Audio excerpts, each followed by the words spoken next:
Roll. Mr. Powell. Here. Mr. Hayes. Here. Mrs. Harrington. Here. And Mr. Wilkie. Here. All right. And Carrie.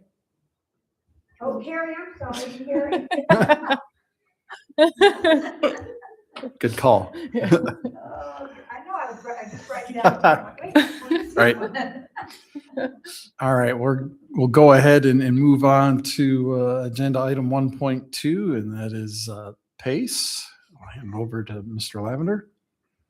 Well, thank you, President Hayes, governing board members, and I just want to thank everybody who's been a part of this process as we've really taken a hard look at PACE and kind of what our vision for PACE is, what we hope to accomplish. We had the town hall, and we had a really nice turnout there of parents, concerned students, and some community members. I think the students gave us some compelling reasons why it's important to them to keep PACE open. Obviously, there are some considerations that need to be made, and we've gone through all of those considerations, and the administration is recommending option number D, which is to have 3 full-time teachers at PACE next year. One is a math specialist, one is an ELA specialist, and one is an additional. Looking at the candidate pool, who would bring the talents that we're looking for the program there. All teachers would also teach electives and project-based learning. We would continue to have our paraprofessional or our office assistant and our security guard there. And we would be looking to add a full-time teaching administrator, and I emphasize teaching administrator. We do not have the job description for you today for you to approve that, but if this is approved, then on April 13th, when the governing board meets again, we would bring the description of that, the job description for the board to approve then. And if it's approved then on April 13th, then obviously we'd start advertising the job on April 14th and make an offer to somebody probably near the end of April. The cost of this program is $724,000 for us to have what we call self-sustaining would require 81 students. Currently, right now, we have 69 students in the school. We have 7 students graduating. So we should have about 62 students returning. And so through recruitment efforts, it would require us to recruit 19 more students to get to that 81 threshold. And so we are recommending that. I know that Mr. Wilkie would like to make an amendment to that recommendation, which I can share with all of you, and that is by June 1st. If we're not at 70 students, then we're not going to meet these criteria. But you want to move forward with that, sir? yeah, if I can, since its inception, PACE has been one of those things that I've been excited about. It's an alternative way of providing a level of service to certain student population that doesn't necessarily excel in the bigger campuses. So I've been a strong supporter of that initiative since the beginning.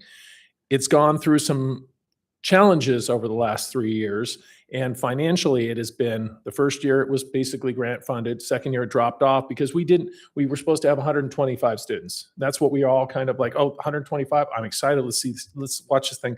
And as the economic development guy for the city, it's like connecting, it makes sense, connecting industries and let's go. First year was a challenge. The second year, we had more hope that we were going to get more students. And then this third year, we were hoping to get even more students. And it's been publicized. I know some people said that people didn't know about it. Well, I'm really hoping that we can do, and it's got to be a community effort. It can't just come from the district. It can't come just from, it needs to be the parents and the students that are involved with PACE. It's got to be community members who know about PACE to get the word out so we can get to that number. My amendment here is not to, I'm optimistic that we can get there. I want us to get there. I'd love to see 80, 90, 100, and to see this program succeed, especially since I know the staff has done a great job of trying to, morph it into something that keeps the special nature of PACE in place. It's a place where the students they made it very clear, the students and the parents made it very clear that, this is a place that my kid or I am excited about going to. I don't have that anxiety. It's, the interaction with the teachers is amazing. And I would love to see us continue to do this. On the flip side of that, though, we have a fiduciary responsibility for the tax dollars here, and also the responsibility to make sure that there is, that the students are getting a level of service that they need to succeed. And I think option D, and I'm supportive of it, absolutely supportive of it. But we also have to take a look at what level of services we're providing to the other students in the other schools. And there can't be a lopsidedness of that. And I think that if we get these self-sustaining, that answers the question. My concern was if it dropped to 50 or 60 students, then we are, with option D, then we would be seeing a significant difference in the level of services we would be providing those 60-ish students versus what the level of services we're providing for all our services. This district, we want to see all of our students succeed, and we want to make sure that we're providing all of them with the resources they need to succeed. And so I think option D does get us there. So the reason for the amendment is that, and I'm optimistic, and I'm not even going to say cautiously optimistic. I'm optimistic we're going to hit those numbers, and this is not going to come into play. But that slim chance that we're not able to get to 70 students right now, 60 to 70 students, and it continues to be a financial drain, or we're going to have to spend more resources on just keeping this program alive. That's the one amendment I'm going to make, is that if we can put a line that says, and it shouldn't be a problem, right? More and more with all the publicity we're getting. I'm sure Jody's going to do a great write-up on PACE's excitement and stuff. The clear message to the community is come check PACE out, okay? So that this program can continue, and we're going to be able to put additional resources to make sure that it succeeds. So that's just a little background on that. So are you suggesting switching to one of the other options if we don't reach that 70 students, or what's your amendment? Well, I don't even want to have a B, because I think we get to the 80 students here. Anytime we start going A and B, I think is a non-starter, because I don't think it provides the level of service and resources these students need to succeed. All right. Option C is obviously, I guess the next step down. I wouldn't be opposed to it. Mhm. Okay. But you see, it's 72 students. We're almost at 80. So, I mean, if we can get to 72 students, then, and if we don't hit the 81 students, I'm not saying, I'd still be supportive of it. But if we're not anywhere close to 80 students, if we're at 70 or below 70, then my personal position would be, we've tried. And again, we have a responsibility for all the students in the district, and limited financial resources that program. But I hate even mentioning that, because I truly believe with all of our help and all the publicity that we can get out there, we'll get to those 80 students, and this program can start rocking and rolling. And thank you for all the staff for all that you've done to really kind of shape it into something that is going to be able to get the students, retain that special environment that it is, and get them the level of support that they need to succeed. Just one thing I want to be clear, if we don't meet the 70, the teachers that have been contracted would still be with the district. We wouldn't be terminating those contracts. We would find other places for them, teachers, depending on what we would do if we don't hit the threshold of the 70. Oh, and if I build off of that, I think we were looking at having a conversation of like June 1st, if we don't hit it by then, Mhm. because that would give time for the families. And again, this is worst case scenario and all that. Give some time to figure out the transition of where they want the students get transitioned to either Union or Vista, or another alternative. It gives them a little bit of a runway to make sure that their students can find a soft landing. But again, I'm confident that we'll get there. Any questions? No, my opinion, I agree with you on pretty much everything you just said, with the exception of shutting it down completely. I still feel like if we don't hit that number, we still owe it to these kids to So- give them an option, because when you listen to some of what they said at the town hall, a lot of them would be failing right now, or they wouldn't feel comfortable going into the schools. One kid that I know of, who he's a son of a friend of mine, said that he was doing online schooling before this and then never felt comfortable going into the bigger campuses. And now he's at Pace and is like thriving and doesn't know what he's going to do without it. So I just feel like even though it's a smaller number, I think we owe it to them to try one last shot. And again, option C is fine. Yeah. I mean, I was just going off the option Right, D. Yeah. Which Option I think C, option D is fine if we can, like you said. I'd if we love to can- have the option D because it gives them more. And again, Yeah. students, I feel that, and Mhm. they made it perfectly clear, and I appreciate the families and the students that came out and basically shared all their experience with it. And I get it. I absolutely get it. And I want to be able to maintain that kind of environment for them. So, if we don't hit the numbers by, I guess June 1st for option D, I guess the recommendation could be, or amendment could be, then we go with option C. As long as we have 72 students? Yeah. Would you be agreeable to that, or 70 at least? Yeah, I would. Okay.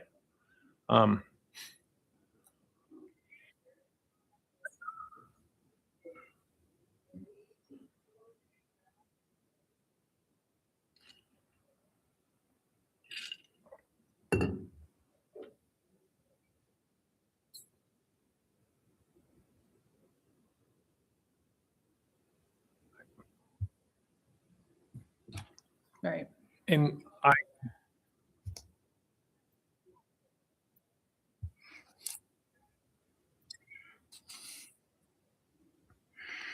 Carrie, what level of student population numbers are we talking about here? Again, I don't want to kill this. I want to support it, but there's that financial aspect of it. And I hate to bring the finances into it because education is far more than finances. But unfortunately, we only have a limited budget here.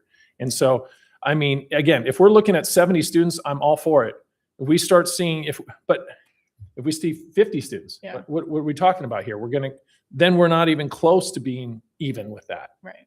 So,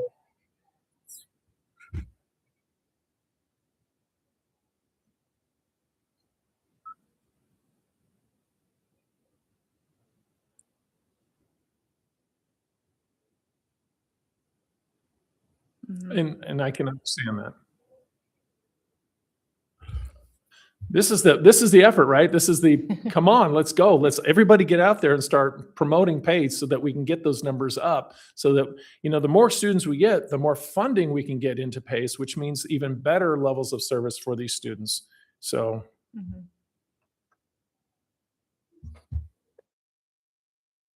Yeah.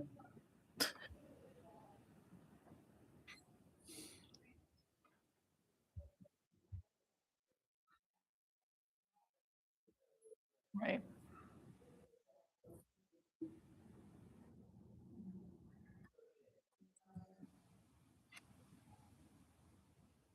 Right.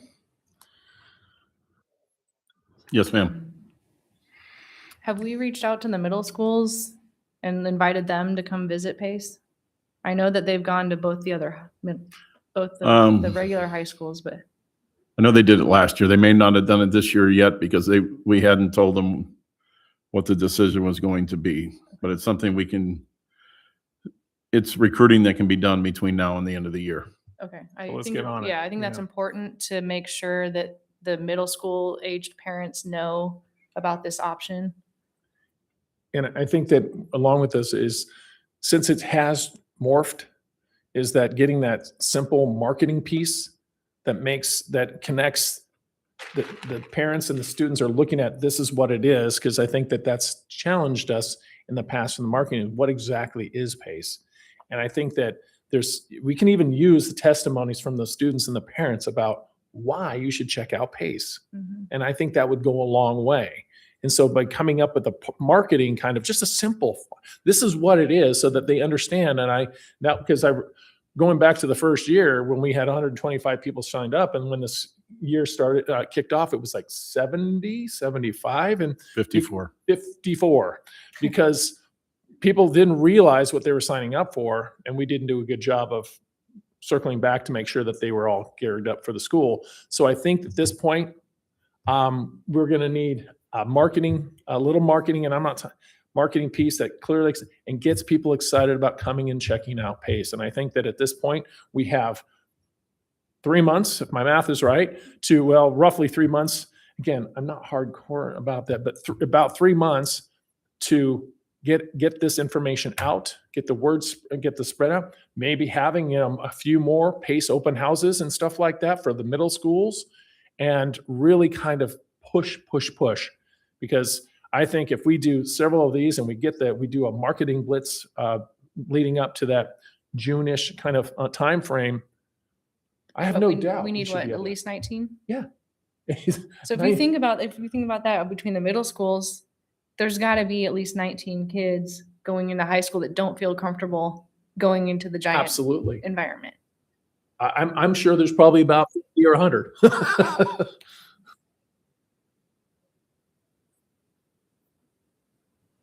Oh yeah, that's a good idea too. I forgot about Yes. Legacy. So I'm very optimistic that this is even a non-starter, but I did want to be just that. Yeah. Well, and we definitely need social media presence on it too. So with that, again, I support option D. I just wanted to put that caveat in there. Mr. Powell, do you have any questions or comments? No, I think just hearing about what everybody said, I like the idea. Are we talking about this June or next June? This June. This June. This June, okay. All right, so we have some work to do. Yep. So you're at the ribbon cutting. Start passing the words out. I am, trust me, I hear ye. All right. Do we have any other questions or comments then from the board members? Just one thing is when we schedule those additional PACE open house and stuff, let us know, because I want to be there. I want to be there talking with those parents and letting them know this is a great alternative to going to the mainstream high schools. Our high schools are awesome. Vista and Union and PACE. We just need to get those numbers a little bit. So. All right. If there isn't anything further, then I think we're ready to receive a motion if there is one. So we'll need that. I'll make the motion to adopt option or approved option D with the stipulation that if by June 30th, if we're not at student level of at least 70, then, or at least 75, or at least 70, we go with option C. And if it goes below 60, then we will, I don't know, We'd still have to come back and meet and formally do it. I'll second. All right. We've got a motion and a second. Mary, will you please? What is it? Clarify real Yeah. quick. Correct. So if the student count is not at 70, then you will switch to option C. And if it's below 60 or below, then you, We'll meet. That's fair. okay. Yeah. All righty, Mr. Wilkie, Yes. Mrs. Harrington. Yes. Mr. Hayes, Yes. Mr. Powell, Yes. and Mrs. Jordan. All right. Motion passes. Moving on then to the next item on our agenda today, and that is student travel requests. Mr. Lavender. Anything else we need to know there then? No, sir. All right. All right. Well, so we're going to need a motion then to approve the travel requests. If there aren't any questions or comments. All right. I will move to approve the in-state overnight and out-of-state travel requests as presented. I'll second. All right. We have a motion and a second. Mary, please call for the vote. Mrs. Jordan, Mr. Powell, Yes. Mr. Hayes, Yes. Mrs. Harrington. Yes. And Mr. Wilkie. Yes. All right, motion passes. And with that, since we have no other business, we can go ahead and adjourn. Do we need to do the motion of that? Or do we just? No. No? All right, then we'll just call this meeting adjourned at this time. Thank you. Thank you. All right, thank you, sir. All right, guys.